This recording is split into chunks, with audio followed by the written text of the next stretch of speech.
Romanos capítulo 7. Quiero compartir un pasaje ahí muy interesante del apóstol Pablo.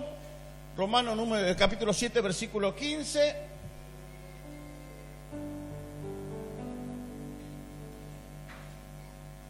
Dice la palabra del Señor, Romanos capítulo 7, versículo 15. Porque lo que hago no lo entiendo, pues no hago lo que quiero, sino lo que aborrezco, lo que desprecio, eso hago. Vamos a leerlo todos juntos.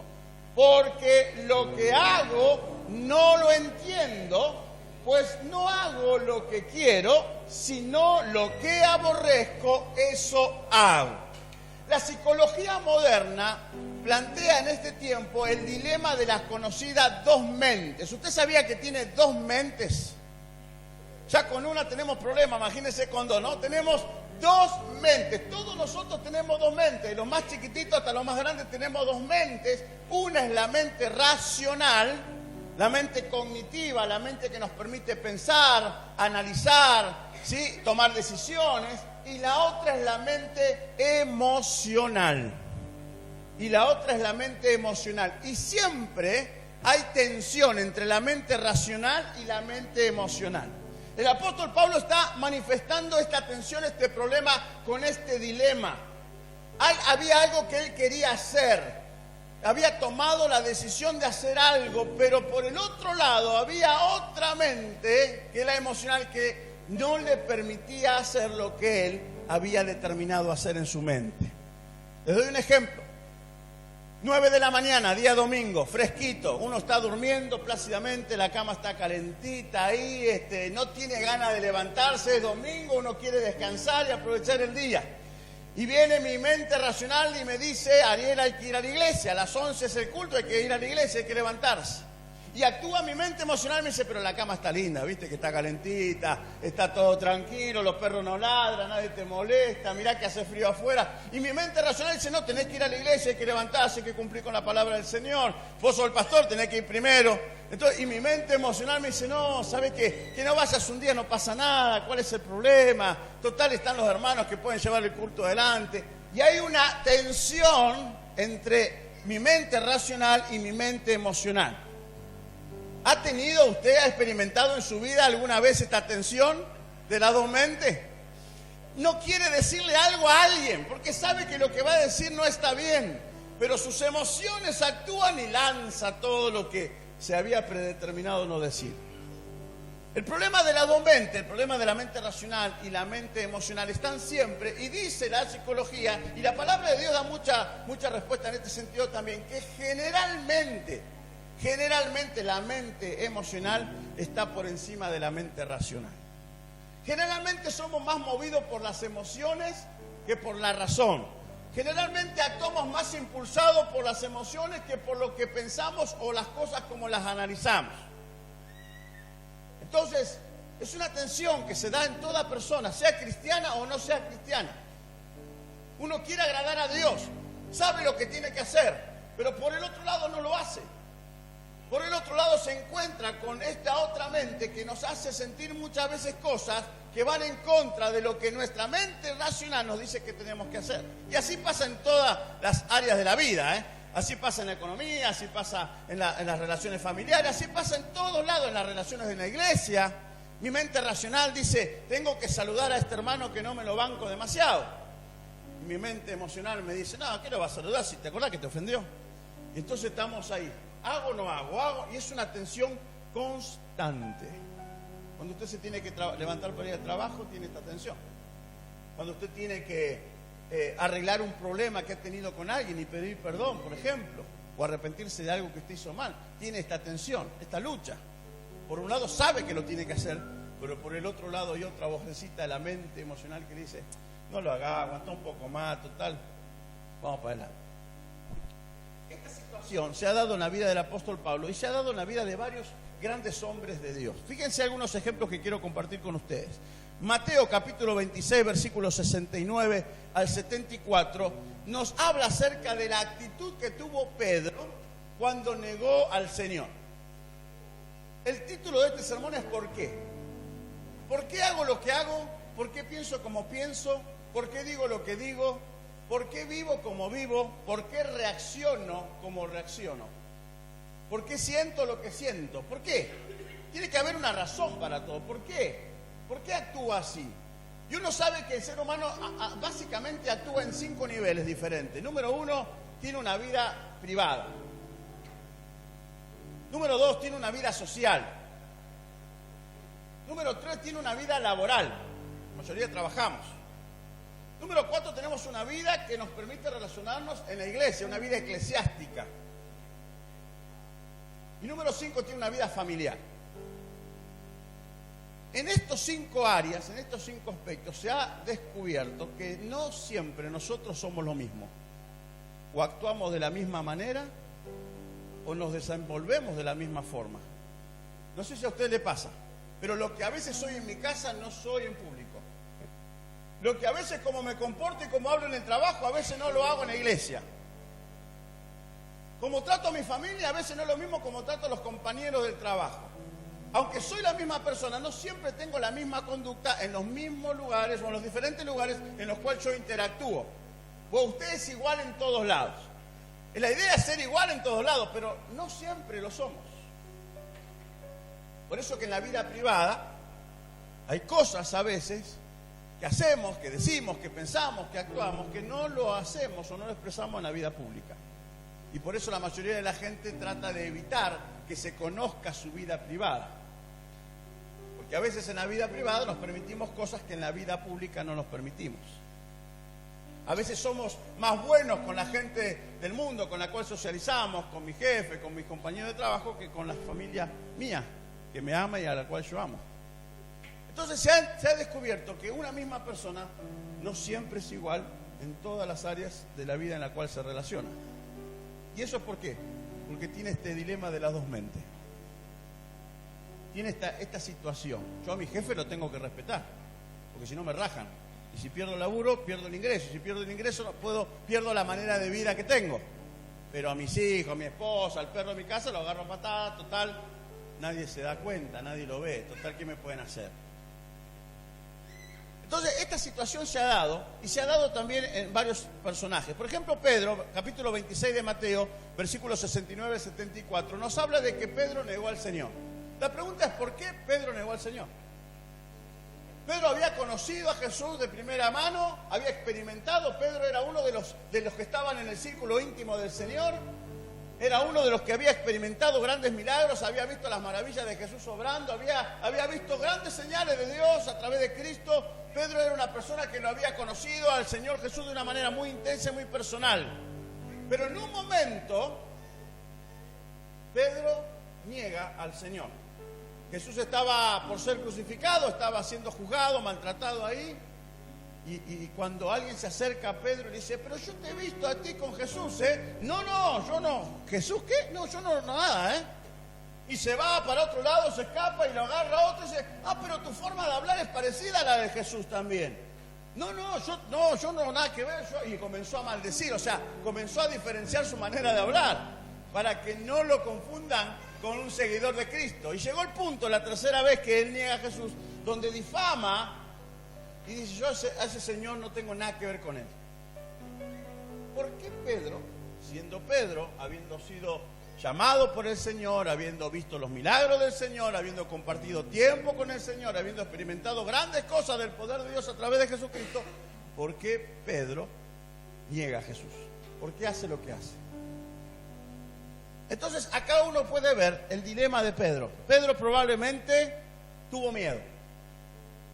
La mente emocional, el miedo. Él estaba viendo lo que le estaban haciendo a Jesús, le estaban castigando, le estaban golpeando, le estaban dando latigazos. Y él tenía miedo probablemente de que si lo compararan con el Señor o si lo asociaran con Jesús, a él le pase lo mismo, lo metan preso y comiencen a tratarlo de la misma manera. Una de las razones puede ser que tuvo miedo. Otra de las razones puede ser que fue egoísta. Él trató de salvarse a sí mismo. Yo no quiero tener nada que ver con este Jesús ni que me pase lo mismo. Entonces trató de buscar su propio bienestar, salvarse a sí mismo. Otra de las razones fue que actuó por impulso. actuó por impulso. El asunto es que no sabemos exactamente por qué hizo lo que hizo, pero sí sabemos que negó al Señor. Pedro, sobre esta roca edificaré la iglesia. Pedro, el que después del hecho se levanta allí a predicar y multitudes se convierten a Cristo. Pedro, que había estado en el monte de la transfiguración y que había visto grandes cosas de parte del Señor y experimentó en su propia vida grandes cosas de parte del Señor. Llegó un momento que se enfrentó a este dilema de la mente racional y la mente emocional y tomó la decisión de negar al Señor Jesús. Y esto nos pasa a muchos de nosotros en el día de hoy, siglo XXI. Sabemos lo que tenemos que hacer, sabemos lo que la palabra de Dios dice, sabemos lo que Dios espera de nosotros, pero muchas veces, aunque lo sabemos racionalmente, aunque cognitivamente lo tenemos incorporado, muchas veces hacemos lo contrario. ¿Le ha pasado alguna vez a usted? ¿Le ha pasado esta actitud de Pedro? ¿Sí? Muy bien. Otro ejemplo que quiero darles. Judas Iscariote, el traidor. Judas también había estado con el Señor. De hecho, Judas era el tesorero del equipo íntimo del Señor. Tenía una responsabilidad importante. El Señor le había delegado una tarea importante. Caminó con el Señor, vio milagros y estuvo ahí. Sin embargo, cuando llegó el momento, tuvo este dilema. ¿Y qué hizo? Lo traicionó. Traicionó al Maestro. ¿Por qué Judas traicionó a Jesús? Entonces uno puede ver la situación de Judas y puede darse cuenta. Eso está en el libro de Mateo capítulo 26, versículo 14 al 16 y en adelante. Que probablemente Judas lo traicionó por un interés económico. De hecho, lo vendió por 30 monedas. Entonces había un interés económico. Probablemente Judas lo vendió al Señor porque no tenía demasiada confianza. A pesar de haber estado con él tanto tiempo, no tenía demasiada confianza ni terminó creyendo todo lo que Jesús venía comunicando a través del mensaje del reino que él presentaba. Probablemente Judas traicionó al Señor porque su mente era más terrenal que espiritual. Miraba más las cosas de la tierra que las cosas de arriba, de lo celestial. Entonces él pensaba en su casa, en su economía, en el bienestar familiar, en lo que se iba a comprar, el auto que se iba a comprar. Él pensaba más como un humano con una mentalidad terrenal y no como un humano que tiene una mentalidad espiritual o celestial. Entonces hay muchas razones que uno puede encontrar en la vida de Judas, de por qué Judas traicionó al Maestro. Pero probablemente pues porque tuvo este dilema, su mente racional contra su mente emocional. Entonces dijo, uy, hay platita, y se vio tentado. Uy, esto va a ser fácil. Dice que estaba ahí en el huerto y Judas se acercó y le dio un beso. Fíjense, el traicionero que era, le dio un beso al Maestro. Y lo entregó por 30 monedas de plata. Otro ejemplo que les doy está en el libro de Mateo, capítulo 20, versículos 20 y 21. Vamos a hablar de María Salomé. María Salomé era la esposa de Zebedeo y la madre de Juan y Jacobo. En un momento dado, cuando el Señor venía hablando acerca de que se iba a ir y que iba a morir en una cruz, iba a resucitar, usted se va a acordar que esta mujer se acercó a Jesús con sus 2 hijos y le dijo, Señor, ya que vos te vas a ir al cielo y vas a tener tu trono ahí, ¿no podrá uno de mis hijos sentarse a la derecha y el otro sentarse a la izquierda en tu reino? No podrá Juancito, vos sabés que Juancito es un buen pibe, es un pibe dócil, era el conocido apóstol del amor y tenía una buena afinidad y relación con el Maestro, con Jesucristo. ¿No podrá él sentarse a la derecha en tu trono? Y el otro, Jacobo, ¿no se podrá sentar a tu izquierda, mis 2 hijitos preciosos? El Señor los llamaba a estos 2 los hijos del trueno por su temperamento, su carácter, ¿no? Pero esta mujer tuvo el tupé de acercarse al Maestro y de tratar de condicionar a Jesús para que sus hijos tengan privilegios, que sus hijos tengan una mención distintiva frente a los demás. Mis hijitos tan queridos, que se siente Juan, Jesús y Jacobo de este lado. Ahí la Trinidad en persona de estos 3. ¿Por qué María Salomé hizo esto? El Señor había cambiado su vida. Zebedeo era un sacerdote, un hombre temeroso del Señor. Sus hijos habían sido llamados, eran pescadores y habían sido llamados y decidieron seguir a Cristo. Y le sirvieron, y el apóstol Juan terminó escribiendo uno de los libros más importantes de la Biblia, que es el Evangelio, donde nos narra tantas cosas lindas acerca de Jesús. ¿Por qué esta mujer vino y le planteó esta situación al maestro?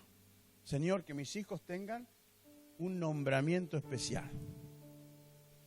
Probablemente porque María Salomé interpretaba que sus hijos eran mejores que los demás y que de alguna manera sus hijos sobresalían por el resto, eran superiores a los demás eran inferiores.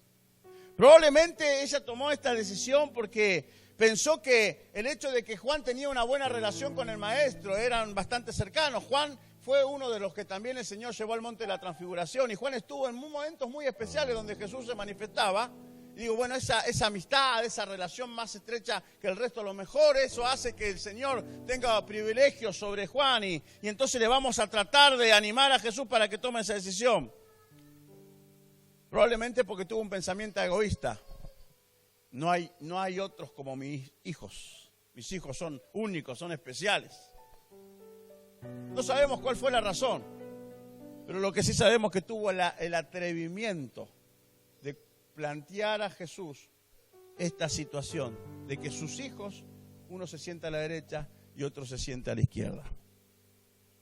Y así uno podría encontrar infinidades de ejemplos en la Biblia sobre esta tensión de las dos mentes, la mente racional y la mente emocional. Uno usa frases como estas que dicen: lo hice porque lo siento o lo sentí. Dije esto porque sentí decirlo, hice lo otro porque sentí hacerlo. Pero no siempre lo que mi mente emocional dice está acorde a lo que mi mente racional también me dice. Cuando era chico, mi papá siempre me enseñó a que no tenemos que robar. No teníamos que robar. Bueno, todos los padres creo que le enseñan lo mismo a sus hijos, la gran mayoría, ¿no? No robarás, ¿no? Y no hay que robar. Y iba a la escuela bíblica y me decían no hay que robar, y aprendíamos la Biblia. Y un día, saliendo de la escuela primaria, tenía mucho hambre. Me había llevado mi viandita y tenía hambre, y siempre que iba de la escuela a mi casa pasaba frente a una verdulería. Y en la verdulería de antes, todos los cajones de verdura estaban afuera. Entonces uno pasaba y veía el cajón de manzana, el cajón de naranja, el cajón de banana, toda la fruta ahí estaba a mano. O sea, usted pasaba y estaba ahí a manito. El verdulero generalmente estaba adentro, o por ahí atendiendo a las personas, o acomodando los cajones, haciendo su tarea, y los cajones estaban todos ahí. Y uno pasaba y estaba al ladito, el cajoncito estaba ahí, no estaba muy lejos de uno. Entonces venía caminando y mi mente racional me decía: no robarás, no robarás, no robarás. Pero mi estómago me decía: tengo hambre, tengo hambre, tengo hambre. Y comenzó a actuar mi mente emocional y decir: no hay nada que te impida. ¿Qué va a hacer robar una manzanita? ¿Qué va a hacer si agarrás una manzanita y te la metés al bolsillo y la comés? No va a pasar nada, Dios te va a perdonar. Y comencé a tener una lucha. Entonces esa lucha era mientras yo caminaba y me iba acercando a la verdulería. Por un lado, no lo tenía que hacer porque sabía que iba a robar. Por otro lado, no tenía plata para comprarla. O sea que la única alternativa era seguir mis instintos de pasar y manotear la manzana, meterla al bolsillo y salir corriendo para comerla. Bueno, llego a la verdulería, estoy pasando frente, veo el cajón de manzana, el cajón de banana, el cajón de pera, que es todo excelente. Estaba ahí, todo ahí tan rico parecía. Y el estómago que tenía tanto hambre. Así que por ahí miro para adentro y veo el verdulero que está allá al fondo y manoteo la manzana. Y agarro la manzana y salgo corriendo ahí para que no me salga el tipo, porque el tipo me salió ahí a los gritos: ladrón, ladrón. Y me llevé la manzana y me la comí con un placer.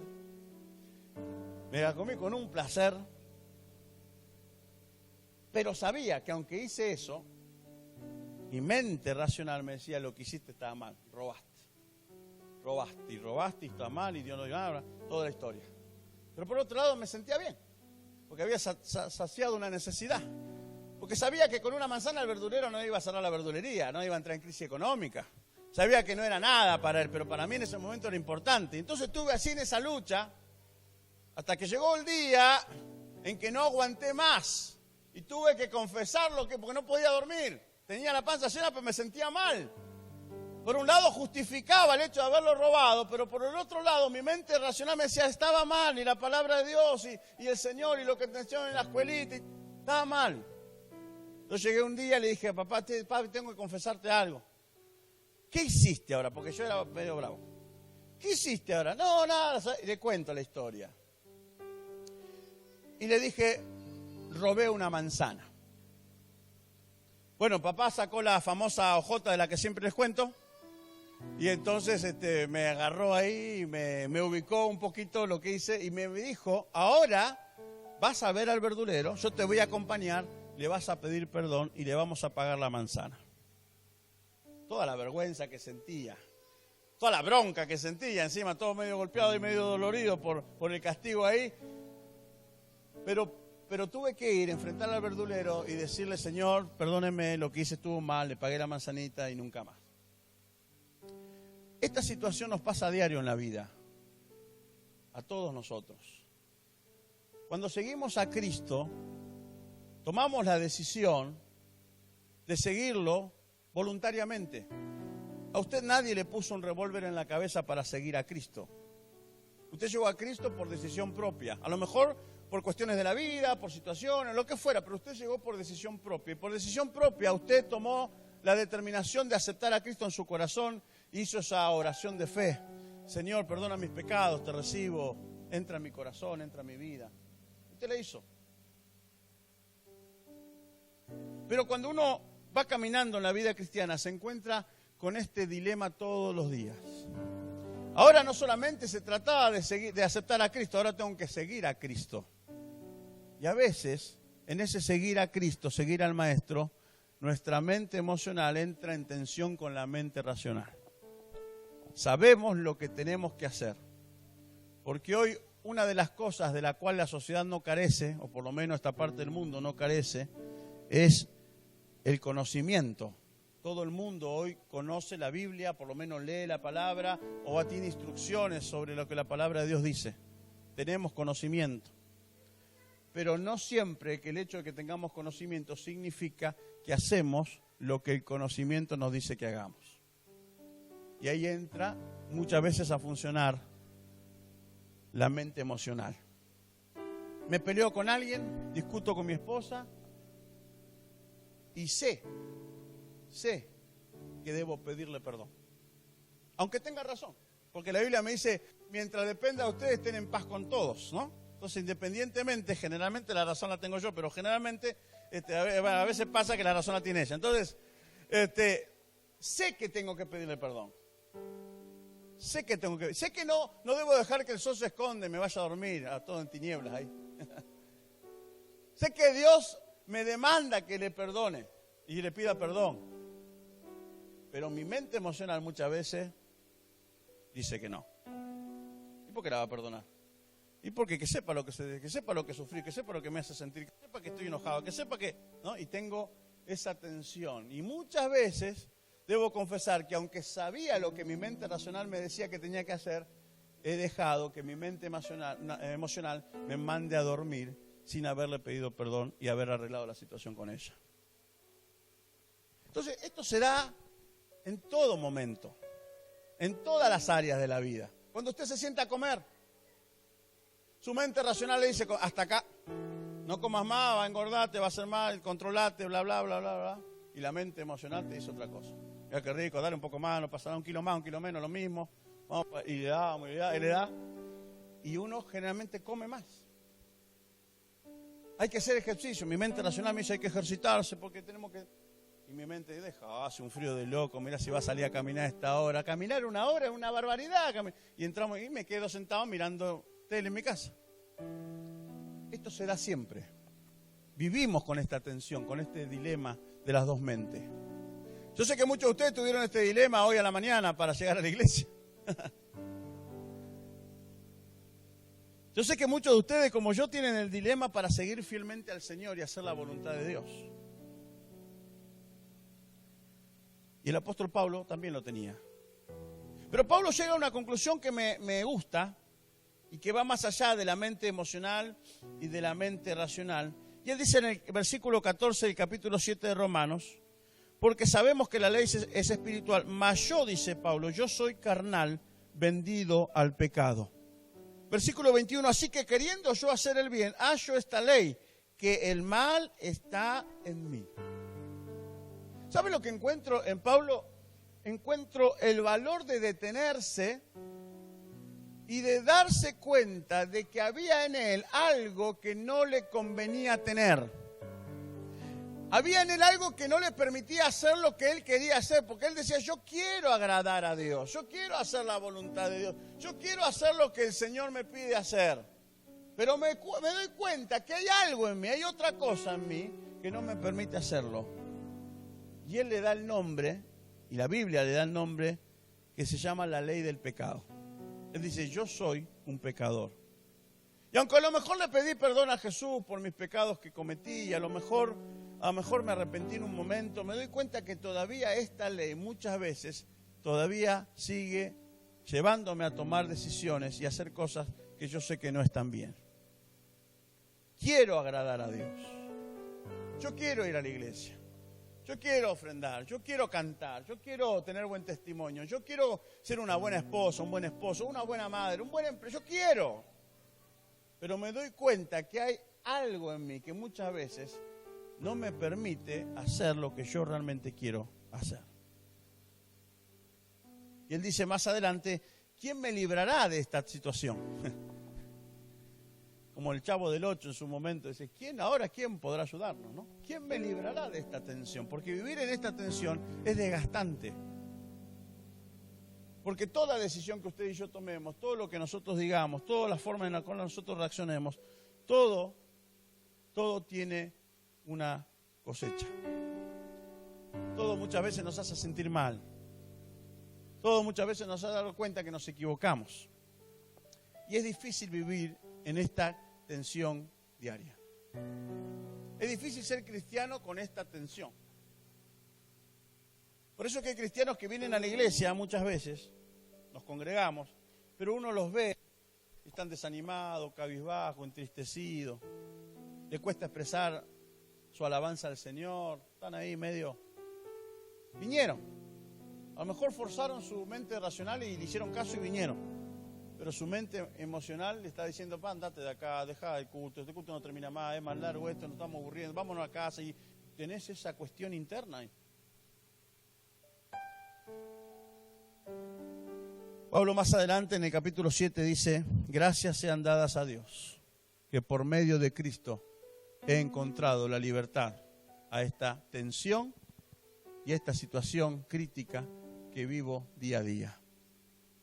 Por eso la Biblia dice que en Cristo seremos verdaderamente libres. Cuando yo me detengo y analizo y me doy cuenta de que esta situación la estoy viviendo, ese detenerme me lleva a reconocer la situación. Hay una ley en mí, hay algo en mí que no está ayudándome a agradar a Dios y me lleva a poder tomar la decisión de permitir que Cristo sea mi libertador. Entonces, el llamado de esta mañana para todos nosotros es detenete, analizate, date cuenta y toma una acción que te permita ser verdaderamente libre de esta tensión. Porque no se puede vivir teniendo una mente racional y una mente emocional que siempre estén en cortocircuito. No se puede agradar a Dios siempre si tenemos esta tensión. No podemos hacer la voluntad de Dios si vivimos con esta tensión. Y el Señor, una de las cosas que Él ha venido a hacer es a darnos vida en abundancia, es hacernos verdaderamente libres.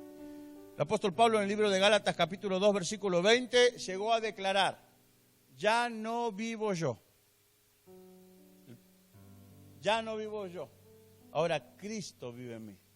Ya no somos dos. No es Cristo y yo, o yo y Cristo. Ahora, yo ya morí a mí, ya dejé esa ley del pecado, yo ya tomé la decisión en el Señor y ahora Cristo vive en mí. El apóstol Pablo sigue hablando en otros pasajes ahí interesantes de Filipenses 4:8. Si lo quieren buscar, con esto vamos finalizando.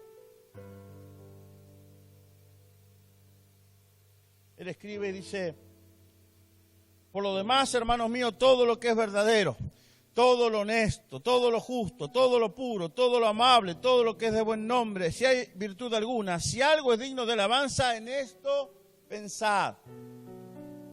Gálatas capítulo 5, versículo 22 nos dice que el fruto del Espíritu es amor, paz, paciencia, benignidad, fe, templanza, y nos dice cómo debemos ser los cristianos espirituales y el fruto espiritual que debe haber en nuestras vidas.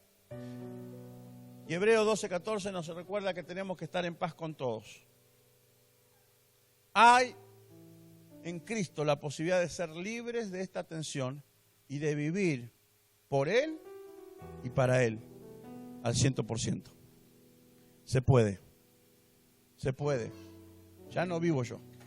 Ahora tengo que tomar la decisión, mantenerme en esa decisión con la ayuda del Señor y dejar que Cristo viva en mí. Porque Cristo viene, Cristo me habla, su Espíritu me ministra, pero siempre yo tendré la libertad de escoger qué hacer, qué sentir, qué pensar. Póngase de pie en esta mañana.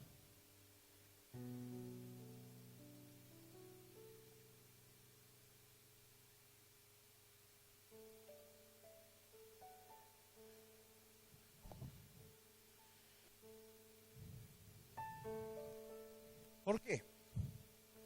¿Por qué hacemos lo que hacemos? ¿Por qué grito cuando sé que no debo gritar? ¿Por qué insulto cuando sé que no debo insultar? ¿Por qué maltrato a otros o me maltrato a mí mismo cuando sé que no debo maltratarme? ¿Por qué estoy en un pozo depresivo? Estoy en angustia. ¿Por qué estoy enfermo? Estoy enferma. ¿Por qué estoy alterado? Y soy irascible. Y todo me molesta y todo me cae mal. ¿Por qué hacemos lo que hacemos? Pensamos lo que pensamos, sentimos lo que sentimos, reaccionamos como reaccionamos. Porque, dijo Pablo, he encontrado que en mí, no en nosotros, en mí, hay una ley del pecado que todavía me gobierna. Todavía he encontrado que en mis miembros hay una ley que me hace decir y hacer lo que realmente no quiero, pero que me pueden y que me llevan a ofender al Señor. No se trata de vivir la vida cristiana peleando todos los días. A ver, es un sufrimiento ser cristiano. Se trata de vivir en la libertad a la cual Cristo nos ha llamado a vivir y a poder ser libre de esa ley del pecado, para que la ley de Cristo a través de su Espíritu nos gobierne y nos controle. Palabra que a nadie le gusta. Nadie quiere dejarse controlar. Por eso que nos gusta agarrar los controles remotos, porque nosotros tenemos el mandato ahí. Pero a nadie nos gusta que nos controlen. Pero déjame decirte en esta mañana que si Dios a través de su Espíritu no controla tu vida, si Dios no controla tu vida, quiere decir que todavía tu vida la seguís controlando vos. Y mientras vos sigas controlando tu vida, nunca vas a poder agradar a Dios como Dios espera que vos y yo le agrademos. No se trata de vos, ni de mí, se trata de Él. No se trata de lo que siento, lo que quiero, se trata de vivir bajo la voluntad y el gobierno y el señorío de Cristo en nosotros. Sé que no es un mandato fácil ni un llamamiento, pero Pablo llegó y dijo esto: yo he muerto a mí mismo, ya no vivo yo. Yo creo que estamos en tiempos donde tenemos que determinarnos en el Señor, a detenernos y reflexionar. Y dejar de vivir en esta tensión que no nos hace bien. Y darle todo el control de nuestra vida a aquel que lo puede hacer, que lo quiere hacer y que quiere bendecirnos con toda su bendición, que es al Señor de los ejércitos, Jehová nuestro Dios. Ríndete a Cristo. Ríndete a Cristo. Ese es el llamado. Reconoce que todavía hay pecado en nosotros y que todavía la carne nos puede. Pídele perdón y deja que su espíritu comience a controlar tu vida.